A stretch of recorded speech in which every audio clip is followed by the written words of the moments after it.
Has Blackpink surpassed Girls' Generation as the top girl group of all time?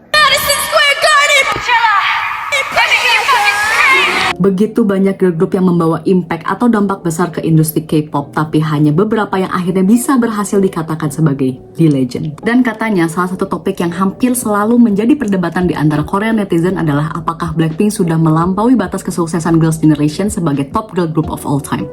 FYI TMI, gue adalah seorang Sowon dan juga seorang Blink. Gue mencintai keduanya. Sampai saat ini, SNSD yang debut di tahun 2007 masih sering disebut sebagai ensiklopedianya para girl group, buku manualnya para group, SOP-nya para girl group, you name it. Mereka mendapatkan gelar The National Girl Group, The Legendary, breaking multiple records, leaving lasting legacy in the industry. Girls' Generation remain unchallenged atau tidak terkalahkan sampai akhirnya Blackpink debut di tahun 2016. Perbedaan debut 9 tahun menjadikan Girls' Generation dan Blackpink berada di dua generasi K-pop yang berbeda. Girls' Generation di generasi 2 dan Blackpink di generasi ketiga.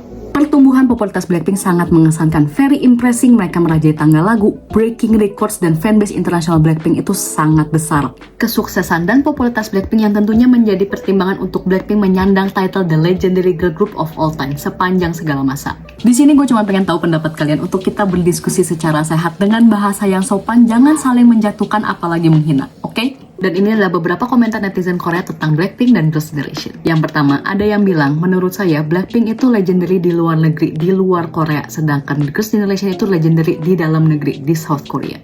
Terus ada yang bilang juga, generasi keduanya aja udah beda, jadi mereka tuh nggak bisa dibandingin. Ada juga yang bilang kalau SNSD dan Blackpink debut di generasi yang sama, maka semua argumen ini tuh bakalan valid. Tapi sayangnya kan enggak. Argumen lain mengatakan SNSD paved the way, membukakan jalan untuk girl group ketika kala itu K-pop didominasi oleh boy group. Blackpink telah berhasil di pasar internasional membuat para non-K-popers juga jadi suka sama lagu mereka dan lagu K-pop. So on and so forth. Jadi kesimpulan yang tidak ada kesimpulannya. Kalau menurut gue pribadi sebagai orang yang mencintai keduanya, jujur gue nggak bisa milih, they have been huge on the scene in their own ways. Sekian.